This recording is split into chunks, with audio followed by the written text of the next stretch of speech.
by dreaming something, we alter it. We go into the realm of not yet, into the realm of possibility and potential. That's the dimension in which we have those dreaming experiences.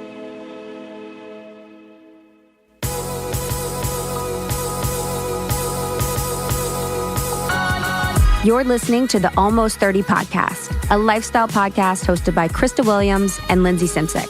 Tune in for a new episode every Tuesday to hear our honest conversations about topics like wellness, entrepreneurship, spirituality, and self-development with guests who are really smart, really inspirational, and really fucking funny.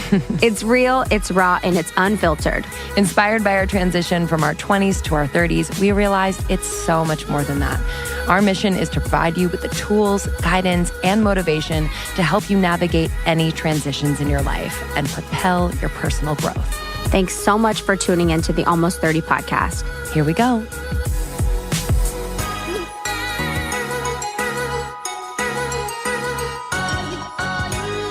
Good old Connie. Hello. We were just warming up. We were warming up. Got us warming up. Connie Kaplan. Connie Kaplan. Connie Kaplan cuts cucumbers. Quick. What's another C? She's going to be scarred. She's like, I'm never going on another podcast. We're so rude. It's really important, guys, to warm up your voices before you go on air. Actually, I've been thinking about it lately is I'm really working on even deepening my voice even more. Letting my... All of a sudden, you're going to show up. I'm going to be a dude. And just be a freaking frog. Yeah, with testosterone supplement. So that's what I'm trying to... But I really like the feeling of being in my belly and having my voice... Yeah. You know that. Drop down, yeah. Drop down. You know that. You're in that a lot. And I've never experienced that until the past year. It's so interesting. I was actually out to dinner last night and the waitress was like training or something. And I feel like women, especially if they feel like, if one, they're nervous, maybe they're a little bit insecure or unsure, they pitch up here and I'll get you whatever you need. Yeah, of course. Like it goes to this place that is so not them and also quite literally puts a vibration out there that like makes everyone else around them, like their shoulders go to their ears and they're like, oh God, okay. 100. So I can imagine that in everyday conversation that, if your voice is pitched super high and it's out of your range, that you might be sending the wrong message 100%. to people. I'm literally raising the roof right now. With my hands, I'm raising the roof. I'm trying to not interrupt as much. That's my thing right now. I'm trying not to interrupt as much. You're doing good. But I'm excited. I'm raising the roof. But exactly. And why do we do that? And when I was at a gym the other day, I was in San Francisco and went to this workout class that was the most hilarious workout class I've ever been to. But I checked in and she was like, what's your name? And I was like, Krista Williams. And I was just very deep in it. And I did feel like normally I'd be like, oh, it's Krista. I would have gone up. And there is such a grounding and confidence when you are in your voice all the time. Yeah. It's crazy. It's so true. And there have definitely been people that, because my voice has been low for a while now, and people who haven't talked to me in a while, and then they'll talk to me and they're like, whoa. Oh, cool. In a way that's maybe not good or bad. They're just like, oh, what happened to your voice? Wow. Yeah, I would wonder what our voices sounded like back in the day. Oh, man. Probably really just a little higher, brighter. Yeah, brighter, really bright. But if I'm I can imagine that when I was younger and talking to boys, and it's just I want to appear as feminine as fucking possible. Yes. And now it's gone to that's the thing is you're I probably faked a voice. Yeah, was hey Matt, what's up? Hey Matt, how are you? And then I can actually, I'm laughing because I can really picture it. 100%. I definitely did that too. And when really it's I want to be I can't stop laughing. Hey, Matt. I don't want to be like that, but then his boner breaks and everything. He's fuck. Oh, God. Anyway. Cool. Good episode. Good episode today, yeah. Dreams, man. We've wanted to talk about dreams forever. We actually brought her into... Yeah. into our life. I don't know how, but Erica. she came in. Erica, always. Erica Kimmick, always. I've been having like we don't talk about this on the podcast, but I've been having very weird dreams. Like when I take melatonin, I dream about exes, like one at a time. It's very weird. It's very weird. Have you been? I know that's why actually, because of that reason, I don't fuck with melatonin anymore. I don't fuck with it at all. Yeah. I don't even. I mean, I guess when I travel, I will, but I just do it on planes. But yeah. But it's the dreams. I don't want to have those dreams. You know what's this is a really interesting thing is, so I'll have dreams and I'll like if you were having a dream of your ex and you wake up. So then what do you do? Yeah, what do you do? So I wake up, exactly. So I have the same where it's not of exes. I don't really dream of exes at all. I'll dream of, I don't know what it's been lately. I don't know. But I'm like, so I'm sitting there and I'm like, okay, let's replace that with something amazing, a happy thought or a dream. And my mind goes blank. I don't have a dream. I have a dream and this is my dream and I'm living my dream and it has highs and lows, whatever. But like, I don't have I know what you mean. Like a panacea where I'm like in a castle and I'm getting my feet rubbed. Yes. Yeah. It's very weird. Like I'm like, okay, think about the happiest thing ever so I can dream about that. And I don't have anything. Not weird. It's because when you're awake, that's your dream. Yeah. Today's a really interesting conversation. Yep. Connie, it's really interesting. We talked about like people around the world dreaming about the same things. Yes. I think about that actually a good amount now. And so she shares some really interesting stories about how a lot of people around the world were dreaming about the same thing. What happened on September 11th, like all these things. So she's all about dream circles and how we can heal through our dreams. And it was out there and so fun to talk about. Yeah. And about the collective consciousness thing, I think about that too. Actually, when I'm like in rooms now, I'll have like a thought about something and I'm like, oh, is this my thought or is this someone else's in the room? Which is like interesting. But yeah, Connie's an author. She's a dream expert. She has dream circles like Lindsey says, and she encourages people to have dream circles where you would get together a group of women and you would share what your dreams are to kind of analyze like what's going on in the collective conscience. Is there a theme? So really it seems like the missing link with dreams is our society's, I don't think it's like an inability, but our lack of talking about dreams with one another. Yeah. I think we kind of pass them off as being silly or being crazy or being dumb, but dreams have meaning and they have this purpose. And it's really like the other half of our life spent in this unconscious state. There's so much to be learned and there's so much that's happening that you could really like take control of it and use it as a method to transform. Yeah. Yeah.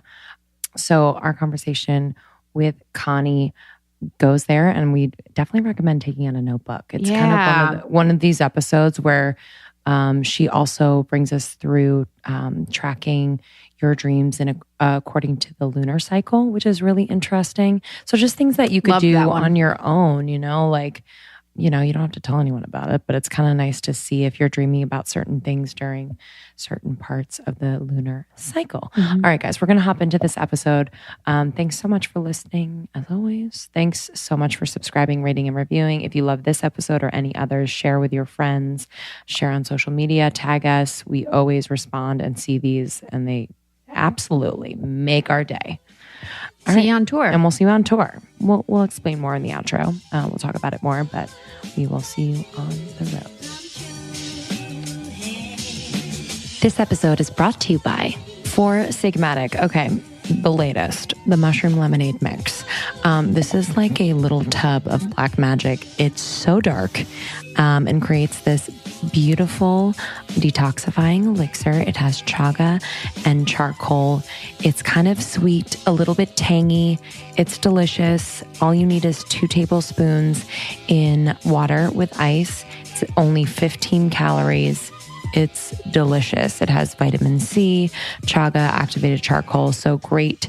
Maybe coming off a weekend of barbecuing and partying. It is summer after all. Also, my usual staples, the reishi hot chocolate. I give it to all of my friends, keep it in my purse as little gifts. It helps me to just get real chilled before bed. It's like a little hot chocolate. Reishi is really great for relaxation. And of course, my cordyceps before a workout. So as you know, I've given up coffee, and cordyceps has been the replacement. It keeps me really focused, a really even energy, and I'm just really thankful that I'm no longer dealing with anxiousness post-coffee slurp. So if you'd like to try Four Sigmatic, go to foursigmatic.com, foursigmatic.com, and you can use our code ALMOST30, ALMOST30 for 15% off your first order. I would do like a big buy. Just because you want to be stocked. Honestly, anyone who sees that you have Four Sigmatic in your cabinet is going to want some. So just have it stocked, foursigmatic.com, and use our code ALMOST30. Hi, Connie. Hi. Welcome to the Almost 30 podcast. We're so excited to have you. I heard about you from one of my friends, Erica, who connected us. And Erica is very in the space. She's very in health and wellness. She's very into spirituality and all of the things. And that's saying a lot for living in LA. And she said that your work is some of the most profound work she's ever read. Wow, that's great to hear. It's huge. And she was so excited that you were coming on today. And I am too. Lindsey and I kind of put the call out for, an expert in dreams. That we wanted to explore the space. It's something that I don't know much about, that I'd love to know more about, that I think we all as humans experience in some capacity. So it's kind of a connective tissue for, a lot of different people. So it's amazing that, you've done this work and that you're able to share and talk about it. Yeah. I just got your book and I just started it last night. I'm so excited to dive in. I cannot wait. But at the beginning, it kind of talks about, you growing up and kind of your experiences that led you to the place where you wanted to really know dreams and really know dreaming. So I'd love for you to talk about that. Why dreams? Why are you so passionate about this where you are an expert? Oh, well, I always had important dreams when I was younger. I had a dream once that literally, I won't go into the whole dream, but he literally told me to break up with a guy. And I was like engaged to him. And I thought, really? And then the next time I saw him, he hit me. So I went, we're breaking up now. But it's, it's just so amazing how much we know that we don't know that we know. But here's what really happened. I came to Los Angeles to work in the television business. And so I did for about 15 years. And I was working on a series. And one day I woke up sick, but I went to work anyway, like you do, because God forbid anybody should find out they can do the show without you, right? So I was at work and by noon I was just a mess. And so the producer sent me home. They wouldn't even let me drive home. They sent me home. And I thought, okay, I had the flu and somebody can fill in for me for a week. And I started this downward spiral that was just, I lost my mind. And by that, I mean, the sicker I got, the fewer synapses worked. I couldn't remember what you were supposed to do to get a phone to stop ringing, or I knew that a doorbell meant something, but I couldn't remember what, Wow. and I was 38 years old or something. It was not Alzheimer's. So long story short, we did hundreds of tests and found nothing. And my doctor, finally said, I don't know what's wrong with you, but I have about 45 things that are not wrong with you. And so apparently this isn't going to kill you. So just sleep. And that was the biggest symptom, was that I couldn't stay awake. So I slept and slept and slept and slept. For 2 years, I slept about 15 to 18 hours a day. Wow. And fortunately, I had the most amazing husband in the universe who just one day he said to me, it's fine. If all we get to do is have dinner every day for the rest of our lives, that's fine. Just take a nap. So I slept. I did, to the best of my ability, write down my dreams because I had always been a dreamer. I had been in Jungian analysis for a few months, several years earlier. So I was in the habit of keeping a dream journal. And so I wrote down my dreams. A couple of years later, when I was finally able to stay awake for, 10 hours a day, Like, woo! Yeah. Crazy. Party. Yeah, look what I can do today. I did go back and start reading these dreams, and I saw that I was having recurring dreams during that time. I didn't realize it even at the time. As I was writing down a dream, I didn't say, gee, I think I had this dream before, and even look back in my journal. It wasn't until I was out of the woods that I started reading these dreams. So, for example, one dream I had was that this woman, and she looked kind of like a Native American elder. She was kind of square, and she had on a lot of velvet and turquoise, And she would gather up a group of us, and she would take us into a cave, and there would be drawings on the walls of the cave, and she would have us duplicate those drawings either on paper or on the sand or sometimes on our skin. And if we duplicated them to her satisfaction, we got to take a nap in the dream.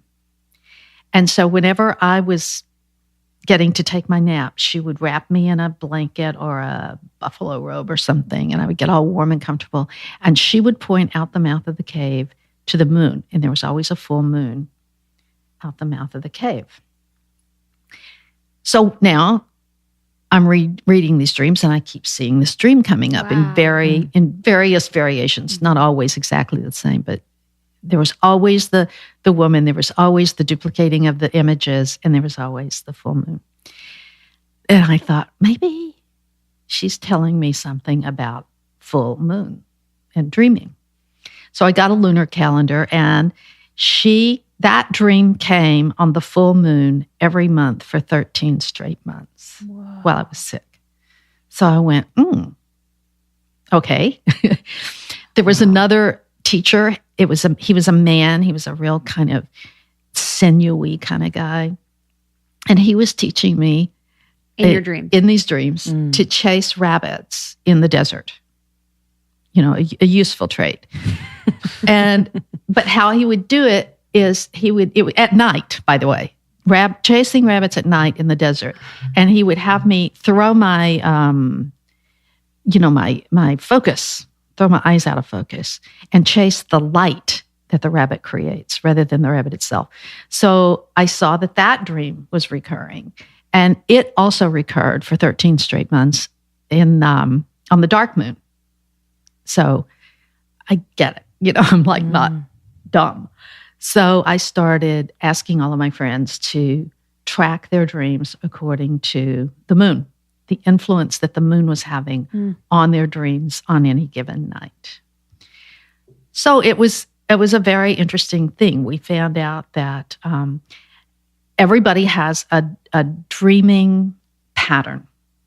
Not everybody's pattern is the same. So I can't say to you, on the full moon, you will have a dream about, or you'll have a certain kind of dream. But what we learned was those 13 months correspond to, there are 13 different types of dreams, and there are 13 lunar months in a solar year.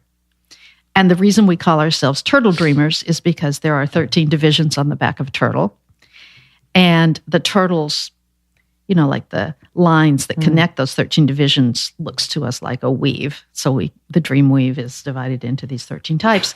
If you track your dreams according to the moon and its influence, you will start seeing, I have these certain types of dreams on, this certain type of day of the month. Were you sick for 13 months? I was sick for 2 years. 2 years. They still don't know what it was. Oh, yeah. Okay. Many years later, it was a good 10 years later, I finally got a really super expert neurologist to read an MRI. And he said it was a viral infection on the brain, similar to like having shingles, but on the brain. And you healed by sleeping? That was the only thing that they didn't give you anything. Yeah. I often say I dreamed myself awake. Wow. Not only did I heal by sleeping, you found your but I found my calling. Wow. If that's not that's amazing. It's almost like something came down and gave you that. Yeah, it was like a download. It was a download. Did your The dreams virus was. intensify when you were sick, or had they always been that? Well, they had clear? always been pretty clear, but I never had the tools to interpret them well prior to that. Because in ordinary Western mind ways of interpreting dreams, you go to a therapist and you tell them the dream and they tell you what it means. Or they have you, and you take image by image, and what does that image mean, and what does that image mean, and what does that image mean? So what we learned by working together with this particular system is that when you go to sleep, your body biologically begins to regenerate, and your consciousness leaves. Like when you start losing consciousness of the bed and the room and yourself even, your consciousness heads back to the soul to regenerate. And on that journey, you encounter certain energetic experiences with other dimensions of consciousness. So that experience is actually the dream. But in order to remember the experience, you write a little story. But it's your personal brain that writes the story. So you're pulling from your personal lexicon of symbols and images and experiences to write this story, but it is a metaphor for something much more spiritual and sacred and holy that happened to you. So you write the story, you remember the story, and you present the story. But by now you're like 5 generations removed from the actual experience. So when we meet in Dream Circle, we're not listening for what does this image mean and what does that story mean. We're listening for what did this dreamer encounter in consciousness that inspired her to write this story. So we're listening for the not said, for the what is beyond what we're presenting. So we're looking at the dreams as information from higher levels of consciousness rather than information about the dreamer and her, life or her psychology or her neuroses. So it's like information from higher levels of consciousness that is brought down to you when you're sleeping, and then you use the tools and the symbols and the language that you currently have to try and create a story where you can pick up on what the message is. Is that what it is? Right. So you can sort of try to embody that higher level of consciousness that came through. So the other thing that we learned is that, I've got so many things going on in my head right now that I want to make sure to tell you, but the other thing that we learned is that there are a lot of dreams that are collective. Like everybody has that dream about, oh shit, I forgot to go to PE, and so now I'm not going to graduate, or I forgot to study for the test, or not having a voice, right? Or I left the baby in the closet, or all of those losing dreams. teeth. Yeah. But one year, this was the summer of 2001, and we'd been meeting in Dream Circle for almost 10 years by then, so we were really used to each other. And I had opened a site called turtledreamers.com that people from all over the world really were writing in their dreams for, interpretation or whatever. And so we started having this series of dreams, and it seemed like everybody was having them, where we were calling 911 but couldn't get help, like the person that answered didn't speak the language, or they put us on hold and we were listening to music, or or we just kept getting disconnected or couldn't hear each other, or whatever. And it was just this really frustrating time of trying to call for help. Couldn't get help.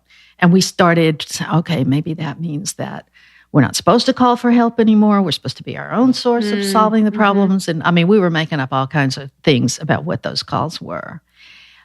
Well, then came 9/11 of that year in September. So we'd had those dreams all summer.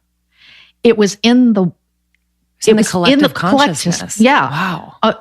Even Osama bin Laden later in an interview, we heard him say one of the things that really concerned him was that people were starting to see buildings, planes driving into buildings before the thing actually happened. And there was dreams. Yeah, in their dreams. Wow. Yeah. There was reportedly like a memo on the president's desk. This is, Osama bin Laden is going to attack America. It was out there to be perceived. Huh. We didn't know what we were perceiving, and there wasn't much we could have done about it anyway. I wasn't going to call the FBI and say, "Hi, my name's Connie, and I'm having these dreams." Surprised you answered. Right. Because you haven't been answering. Well, what do you do with that, like, knowledge of that once it becomes clear, or does it not become clear until it's reality? Like, what do you do with that information? First of all, the most important part of doing something with that information is understanding how much more consciousness you have than you thought you did. It's just first of all, it's just a consciousness expanding experience together. Sometimes, for example, people who know me well and who've been working with me in Dream Circle for a long time will have a dream and they share it in Dream Circle. And I know that it's about me. I know that they have tuned into something about me that I need to know, or something in my reality that I need to know. So just sharing the dreams with each other is more important than you think. Wow. And it's also about realizing that observer effect, realizing that because you saw it, you altered it in some way. You don't know how, but you altered it in some way. I'll give you an example. There was another period of time, a few years after that, when a lot of us were having dreams about being raped and beaten, although none of us had been raped or had that kind of violent experience in our lives. So at some point, somebody just randomly said, when we're asleep, the women in Afghanistan are awake. And we kind of went,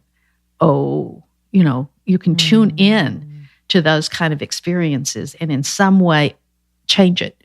If I took a beating for some woman in Afghanistan, if I changed her reality in some way by having that horrible dream, then great.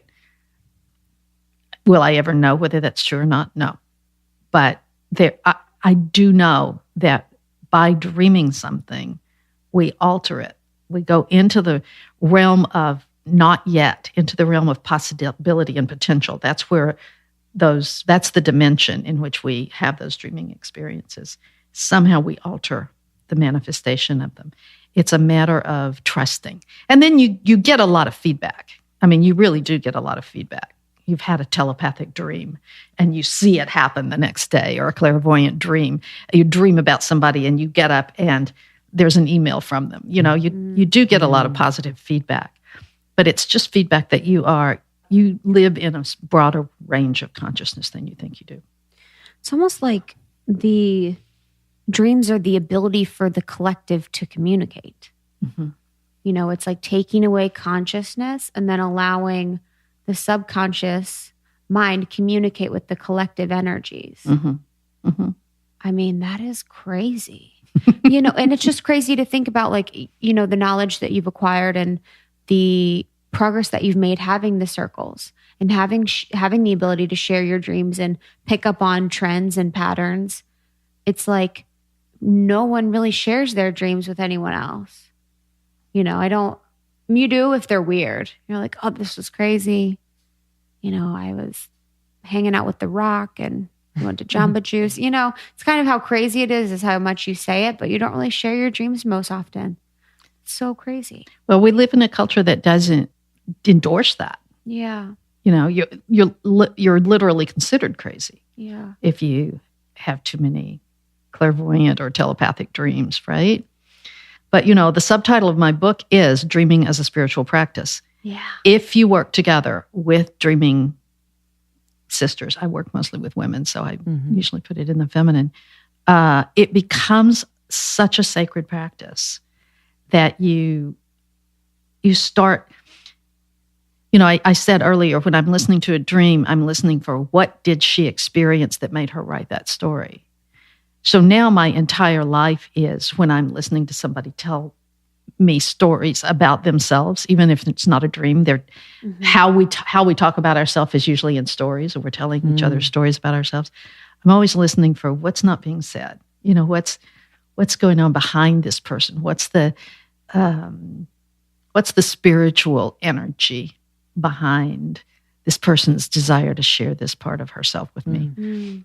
So, I mean, it's not like I can't have fun, but same. In what ways are we able to make it more of a practice? Like sometimes I feel like I'm like disconnected from my dreams. I'm getting a little bit, I think the more that my spiritual practice strengthens, like in like right now, in reality, then my dreams become clearer and I'm able to remember them more. But how do you explain, one, people who forget their dreams the moment they want to talk about them or when they wake up, and then how to kind of get closer, not having it be such a separate reality? Right.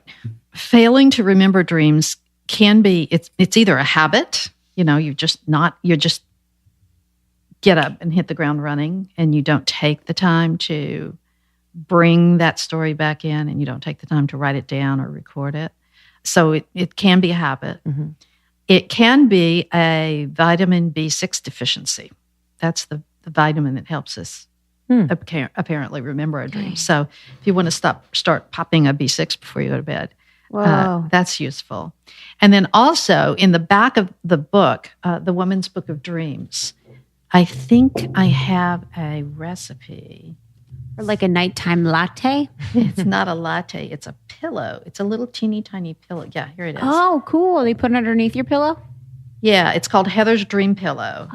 And it's just some herbs, and they smell really divine. And if you make just a little teeny tiny pillow, it doesn't have to be, and just maybe safety pin it to your pillow. Oh, cool. You will be smelling those herbs while you're having this dream, unconsciously smelling them. And so if you're having trouble remembering the dream, sometimes you pick up that pillow and take the smell, and the dream. Dang, this is like from Harry Potter. Back. Yeah. There's Mandrake in there.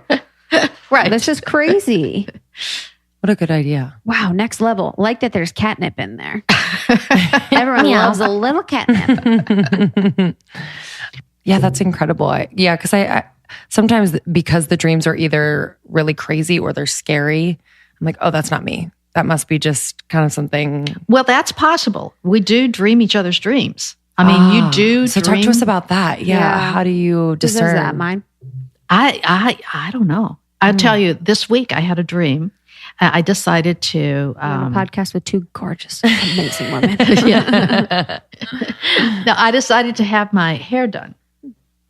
So I went to a hair salon, and the hair guy said, why don't we just do everything? Let's change the cut. Let's change the color. And I said, fine.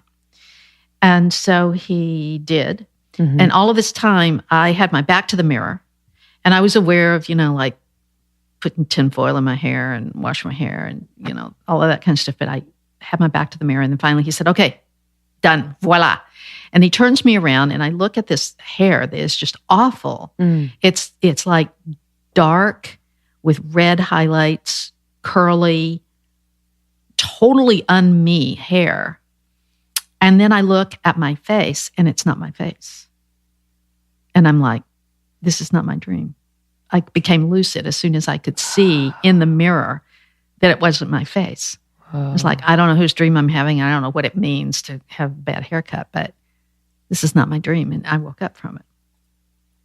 Isn't that weird? Whoa, that's freaking crazy. But when you start sharing dreams with people in a ceremonial kind of way, you will find that you often dream little pieces of other people's realities, things that are completely non-local to you that you couldn't have known.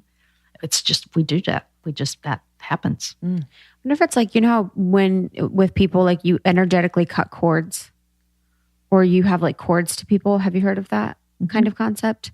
So, the closer you are, the like more thick, I guess the cord would be to someone. And if you energetically cut the cord, you're like free from them. So I wonder if it's like more likely you would have someone that you had a cord with, you would have their dream or like the energetic imprinting of them on you, and you would dream something about that. I think that's certainly possible. I mean, I find that true in my dream circle, but I didn't know that woman in the mirror the other day. I don't know who that was, That's so but crazy. you know, we had spiritual cords with people that we may not know about. Yeah, We yes. have, you know, soul siblings. Yeah. You know, that we don't even know those people. We've never met them, and we're not going to know until we die and bump into them again. Mm-hmm. Oh, well, you know, sometimes you have dreams and you don't know anybody in the dream. Yeah. That those could be soul siblings. Those could be people that come from the same place in the soul that you do. So can you like discern between a dream that is talking about something that is presently going on, or like a dream that almost predicts what is coming? The way you do that is that you start tracking your dreams according to the lunar influences, and then you have to look backwards. You have to do a lot of homework. But yes, you can. You can eventually. There are telepathic dreams and clairvoyant dreams and prophetic dreams that you can figure out when you're having them. And that's very useful, you know, because when I wake up with a dream and I don't quite understand it, but I can tell because of what the moon was doing that night, that's the night that I usually have telepathic dreams, then I'm not inclined to interpret it as something about me, you know, that it's something I picked up. Right. Wow. So there are, as I said, there are 13 different types of dreams. Yeah. What are those? Pop quiz, Connie. Yeah. Let's see how much you know. So we've got mundane dreams. Those are the dreams when you just Brain's just bored.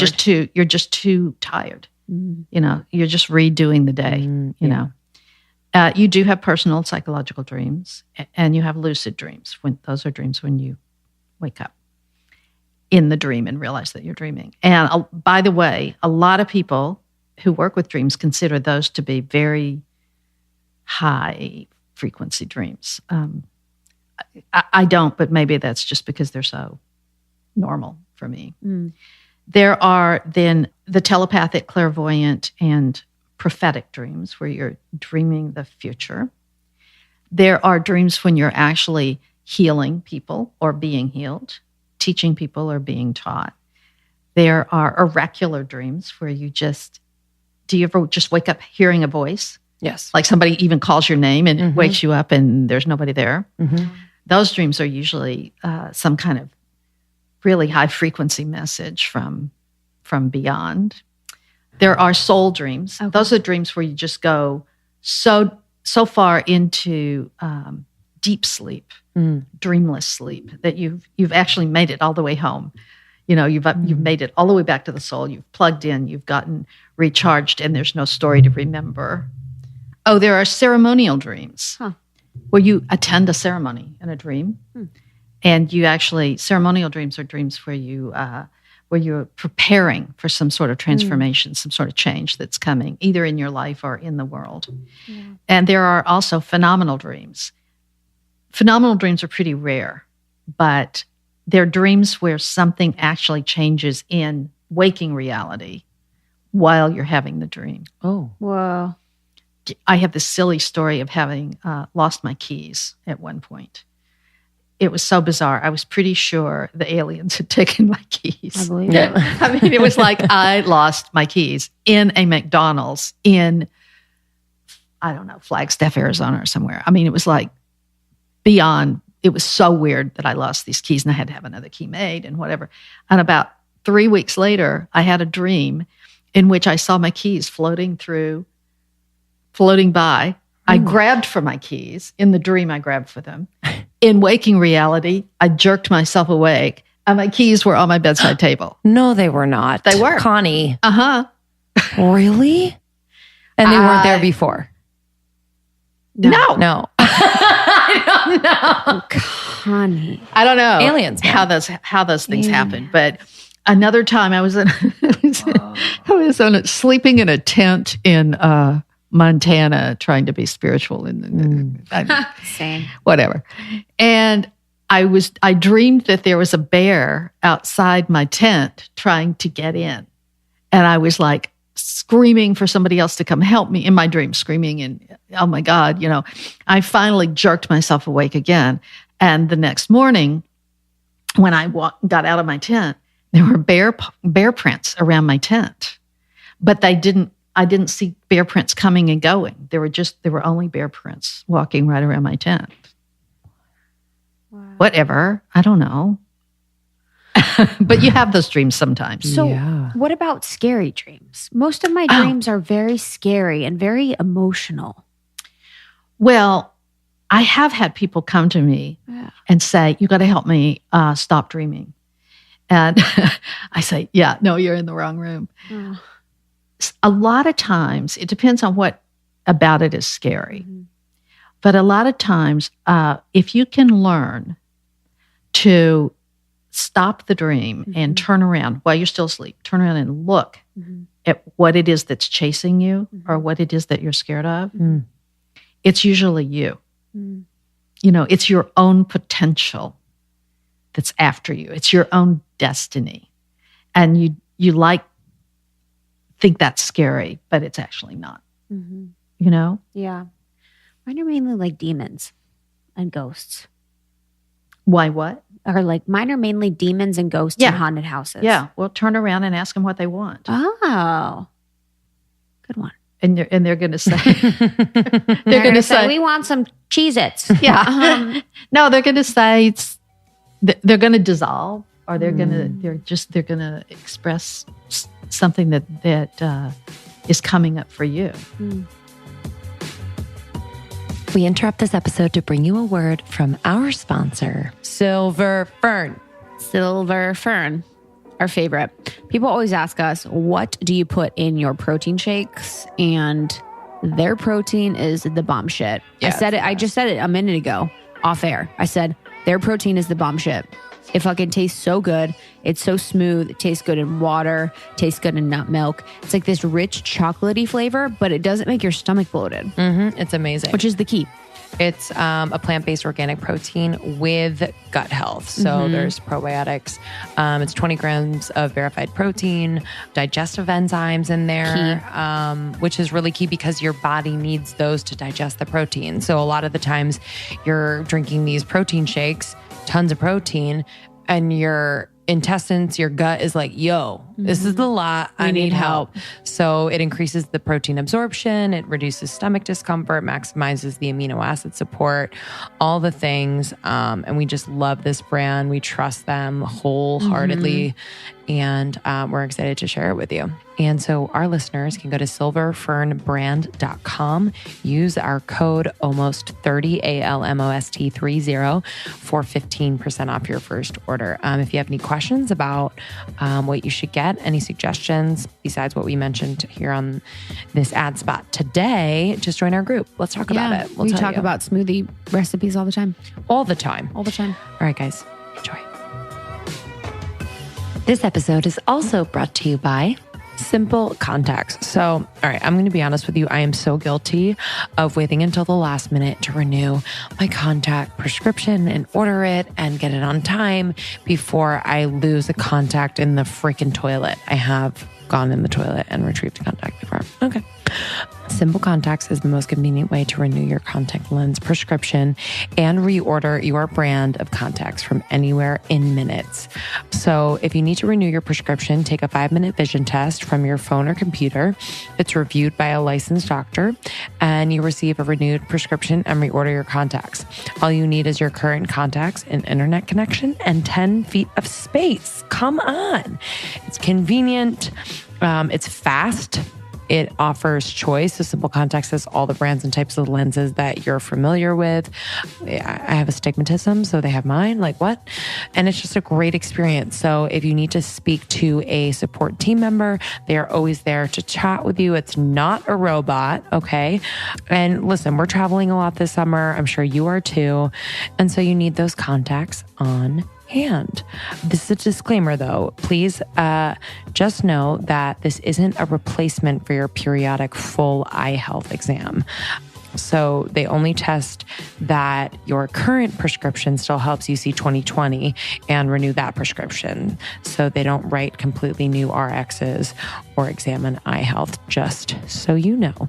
So for our listeners, we're so excited. As usual, you will be able to get $30 off your first order at simplecontacts.com by using the code ALMOST30, ALMOST30. So simplecontacts.com, simplecontacts.com.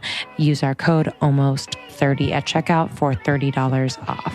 I mean, these contact lens prices are unbeatable. The vision test is only $20. Hello. Shipping is free. Hello. Okay. Simplecontacts.com.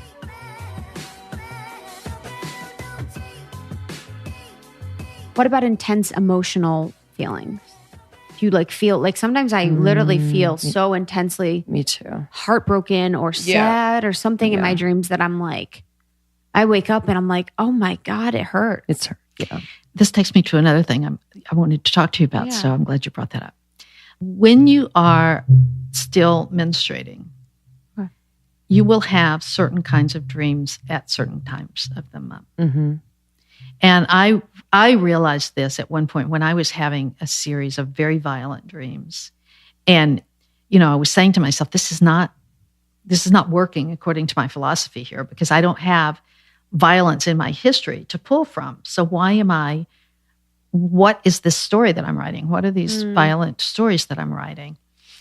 And so I started tracking my dreams. And there's a thing in the book here about doing that, tracking your dreams according to where they come in your cycle, your monthly cycle.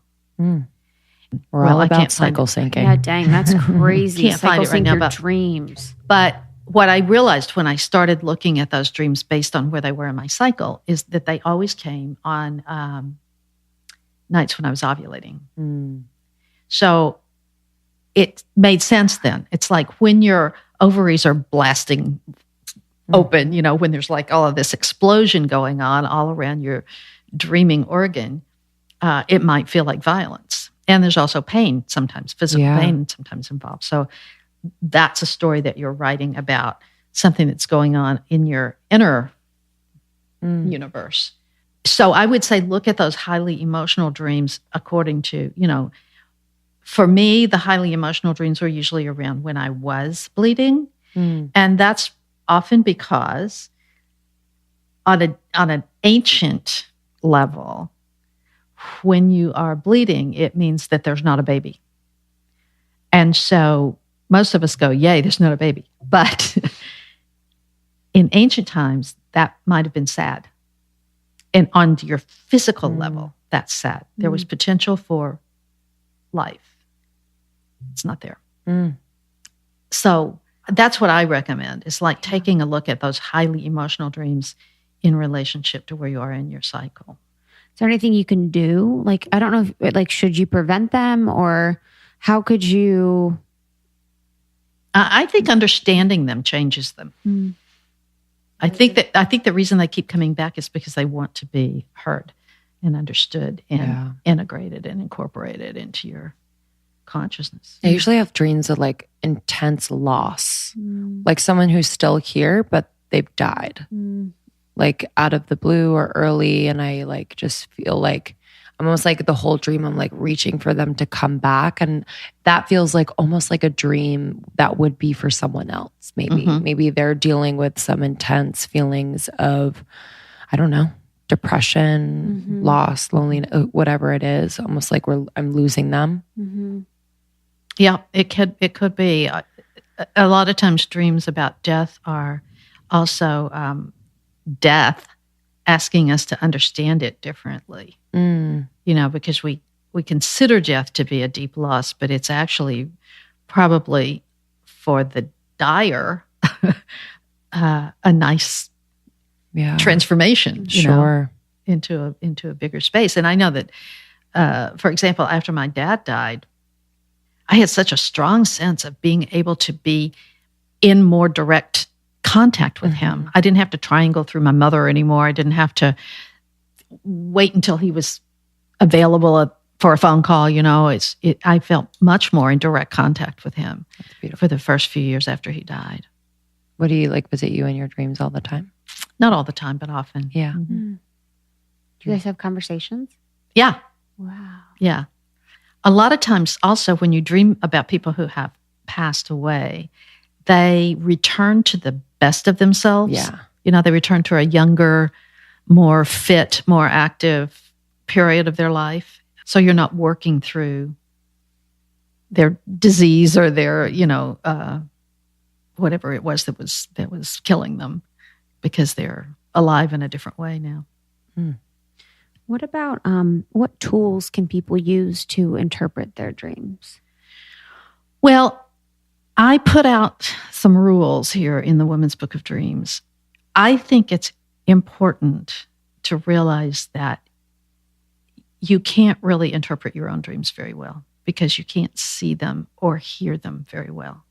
So that's why I really advocate for dream circle organizations, to come together once a week, once a month, whatever works, and share the dreams according to a very specific ceremony that I've outlined here in the book, where you listen for the dreams in a different way, and you speak about the dreams in a different way, because the term dream interpretation has a psychological overtone to it that this body of work doesn't really endorse. This is like a spiritual, energetic messaging, looking at the dream, not as your dream or your dream. If we were to have a dream circle here, I wouldn't be saying, your dream does this and your dream does that and my dream means this. We would be listening to the dreams as the dream, as a message from the dream weave that wants to be heard by us right now at this time. So it's more like, if you share a dream with me, what I'm going to say is, Dreamweave seems to be saying to me that we need to be paying attention to da-da-da-da-da-da, not what this means for you and what this means about you. And if you don't remember your dreams in the morning, are you still having them? Yes. And they're just, what do you think's happening? Well, you still sleep. Yeah. And you still have, your consciousness has still gone where it went. You're just not as in touch with what you needed to bring back, maybe, or what the dream wanted you to hear. But I'm sure it's downloaded in some way for everybody. Is there a connection between your astrological chart and dreaming? Like, is there a way?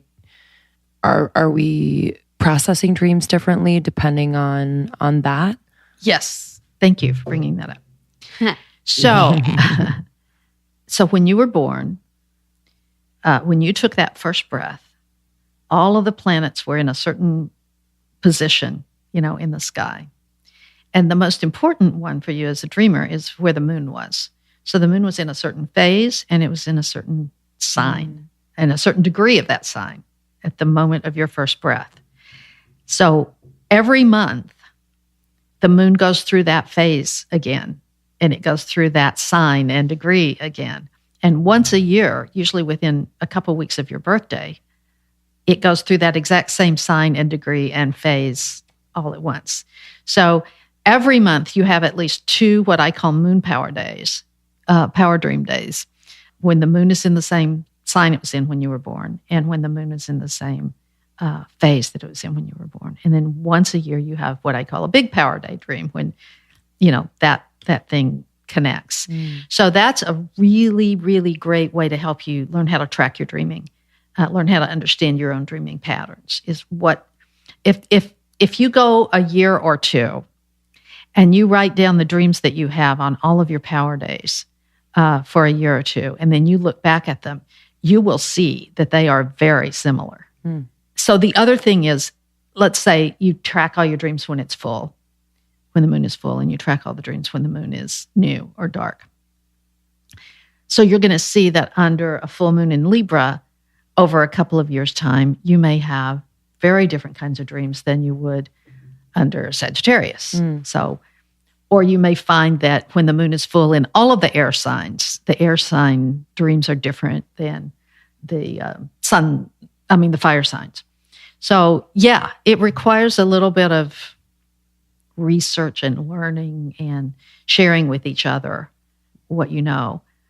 You may also find that when the moon is conjunct one of the planets, that the moon is conjunct or opposite or in some way aspecting Mercury, you might find that you have a certain kind of dream on those nights. So it's interesting to be aware of your natal chart and what your dreaming patterns are, because it does, yes, they do coincide. They do have a lot of cohesion there. That's a good question. Do you find that then certain signs, so if your moon sign is moon in Leo or something, do you find that they have certain types of dreams? Like, is there a collective of a portion of a horoscope has a dream? They dream kind of the same dream? I haven't found, for example, that when the moon is in Leo, a lot of dreamers have the same kind of dream. Mm-hmm. No. Mm-hmm. But I have found that when the moon, if your natal moon is in Leo and my natal moon is in Scorpio, you and I may have similar dreams on those nights, on those power nights. Uh-huh. Because we're both in an alignment with our natal moon that brings in, that opens certain dreaming portals for us. What do you think dreaming has to do with chakras? Do you think there's any correlation or connection? I was given during this download a very different chakra system. Oh. So I don't work with the up the spine 7 chakra system, but yes, I do work with a specific chakra system. So this was a download that you had? Yeah. Oh, wow. So what's the chakra system that you work with? There are 30 chakras in this system, and they spiral around your body. They don't, it's not in a line, and you're not trying to raise your consciousness. Any one of the chakras, when it opens, is a consciousness raising experience. But that's a whole other incredibly long teaching. That's part 2. I already have part 2. I want to do invisible garment. Yes, that's part of the invisible garment. Okay. I love that. Yeah. You said that like your dreams are so much a part of your subconscious. So if you do some subconscious work, like to try and maybe relearn or reparent or whatever it is, do you think do dreams change? Like, have you seen patterns in dreams change? And is it a message to do some subconscious work? I think that sometimes it is. If you're working with a therapist, or if you're working with especially if you're working with a Jungian analyst, the dream stories that you write are going to tend to reflect, what you might be working on and what you might need to work on. So, yes. Also, part 3. Bring it on. Got your calendar booked. It's there are some spiritual cleansing type processes that you can do. And the most powerful one that I ever learned is one when I was working with Carlos Castaneda a long time ago. And it's a practice called the recapitulation. And in the recapitulation, you do energetically pull back the strands that you've left out there holding your personal history in place so that you can have more emotional energy, more clean emotional energy. And so, when you do that, your dreams do change because your interpretation of the world changes. What about sleep? How do you optimize your sleep so that you're having great dreams? You have to ask somebody else that question. I've never had any trouble sleeping. Love that. Sleeping is your thing. You just go in and you're like, I'm ready to learn. I don't even think about it as a dreaming process. I just fall asleep and then I wake up. I wake up with the dream. My husband gets so mad at me. It's like I literally, within 5 minutes of putting my head on the pillow, am out, and he's still chatting. No. We got this. What are we going to do tomorrow? I don't know. Sorry, honey. Have you ever dreamed for your husband? Oh, that's a good question. I probably have, but I can't. Or like woken up and been like, honey, I got to tell you. I can't think of an example right now, but yeah. But just because you're so connected and you're literally and figuratively connected so close to each other. But that's interesting to think about, like over time. If you start kind of taking on their What has surprised you most about this work that you've done for so long? I suppose the transformational nature of it. It is the person that you're looking at and listening to today has almost nothing in common with the person who got sick in 1986. I was very type A personality. I was in the industry. I was driving my red Saab convertible. I was in the fast lane. I was, doing the thing. This process has changed me into a person that has, my superficial nature doesn't exist so much anymore. I'm just I'm not as judgmental as I used to be. I'm not as opinionated as I used to be. I'm not as fast on my feet as I used to be. And it's not just age, it's a complete transformation. And it's understanding the difference between change and transformation. I think that's one of the most important things that I teach people when I work with them spiritually. You can change all of your external circumstances and still not have a profound inner transformation. It's the inner transformation that actually changes the way you interpret the world. Last question for me. Is it who's Jungian analysis? Or who? Carl Jung. Carl Jung. And he did what kind of work again? Well, Carl Jung was a student of Sigmund Freud. Yeah. And then they had kind of a split because Carl Jung saw so much of analysis as being about the collective unconscious. So he was really working with people in helping them understand their own connection to culture, connection to mythology, connection to archetypal reality. And so he worked a lot with people through their dreams because he saw dreams as a way that we access collective. I think he called it the collective unconscious. Did that answer your question? Yeah. Mm-hmm. Okay. Yeah. I'm surprised people aren't doing more research like you're doing it, like in dream circles, but it's blowing my mind that 2001, that summer before 9/11, just kind of analyzing people's dreams. I guess it's a little invasion of privacy, but if they're willing to share, not that you're going to predict things that are happening, but there could be some signs, Mm-hmm. Do you think that you guys had a similar dream because you guys are very tapped in?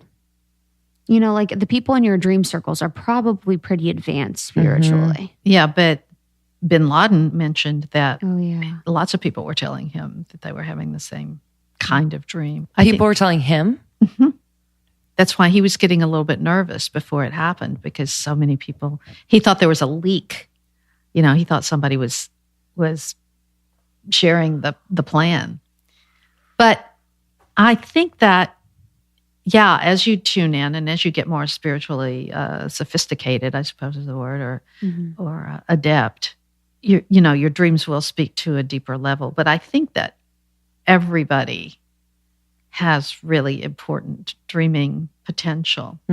It's just that it is not as important to some people as it is to others. It's not. It doesn't a distraction to some people. Yeah, and it doesn't because it takes time and focus and attention and like just researching on a more collective level because that was so spot on. Yeah, I don't know. Yeah, I think that it's hard to do. I think it's hard to get funded. For that kind of research because it's too woo-woo. That's the reason that I'm creating this international dream circle on my website. Did I talk about that? We got to talk about it. Okay. I am creating an international dream circle opportunity on the website so that you can come to this spot and you can share your dreams and you can listen to other people's dreams and you can comment on other people's dreams. Because I have the book has been translated into so many different languages and I know of dream circles all around the world. I think I have dream circles on every continent that are working with this specific material. I want to hear what everybody's dreaming because every indigenous culture that I know of has a statement something like, first you dream the dream And then comes the manifestation. Nothing happens that hasn't already been dreamed. Nothing happens that hasn't been pulled out of the realm of potential and possibility. That great cosmic soup of possibility by a dreamer. So I want to hear what everybody's dreaming, because we're dreaming a new world now. It looks like chaos, and it looks like deconstruction, and it looks like we're in a big old mess, but it's also a time when we're dreaming the new dream.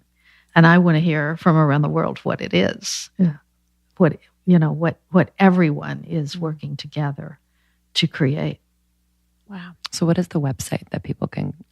The name of that website is Turtle Dreamers, turtle like the animal, turtledreamers.com. Great. And how can people work with you? Do you do one-on-ones? I do one-on-ones. I do. We have the International Dream Circle. We have a free Dream Circle space there. So when you go to the website, there's the second website is called theinvisiblegarment.com, which was mentioned earlier. There's a tab called Work with Connie, and there's all the different ways that you can work directly with me. There's, I want to mention that if you want to buy a copy of the book, you can use the coupon code GAIA, GAIA, and get a 20% discount because you listened to this podcast. And that makes you special. Yeah. You are perfect. And then Perfect. so I guess just as a last piece, so a piece of advice that you would give to someone that's listening that is looking to further understand their dreams and then themselves would be to write them down. Like as an easiest first step. Write them down in a notebook and kind of for as long as needed, and then keep tabs on it. Right. I do have one more offering on Turtle Dreamers, which is a lunar calendar in Dream Journal. It's an online lunar calendar Dream Journal. So it's a subscription. I think it's like $7.95 a month or something. It's not very expensive, but you go there, and so there's your lunar calendar. It tells you where the moon was, that night, and then you click on the little turtle, and it takes you to your private page, and you can post your dreams. And that way, after about a year or a few months or whatever, you can use the search engine and say, show me all the power day dreams, or show me all the dreams when the moon was in Leo or something. And that's a simpler way to help you learn how to track your dreaming. And when you start doing that, this is a weird thing to say, but I think it's true.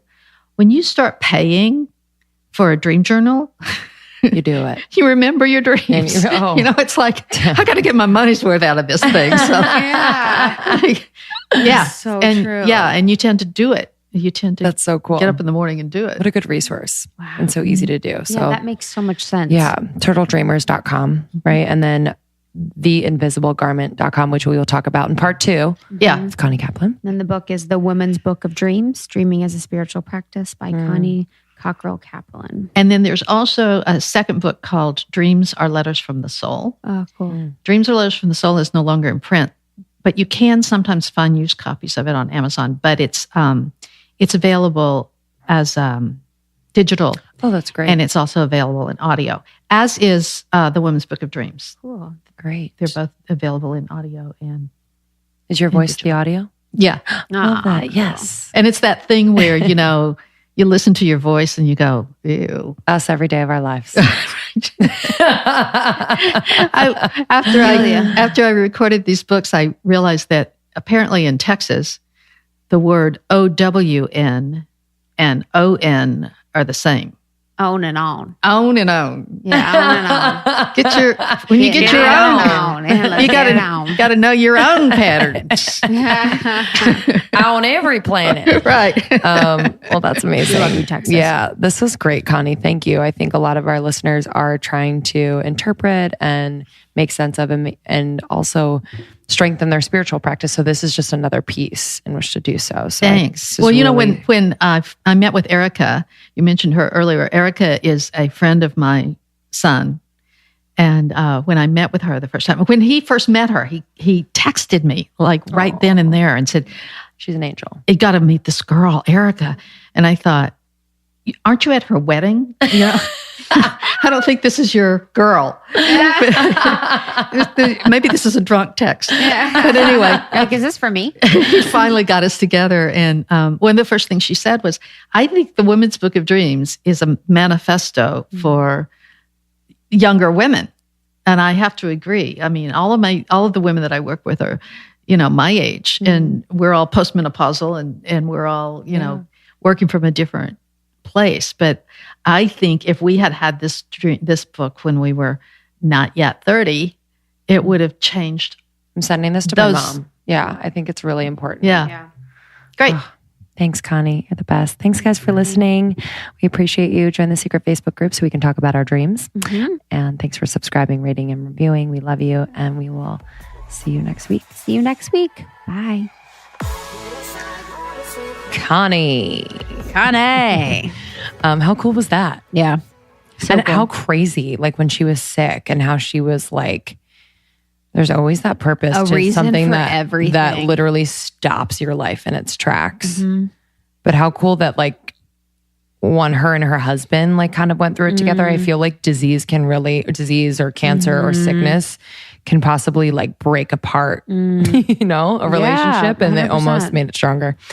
Yeah, that was really cool. So join the secret Facebook group and let's talk about our dreams. Yes. Let's start our own little Turtle Dreamers circle. Connie's almost website. 30 dreamers. Yeah, let's go. Almost 30 dreamers. Connie's website is turtledreamers.com and her name is ConnieKaplan. Yeah, she's such a sweetheart.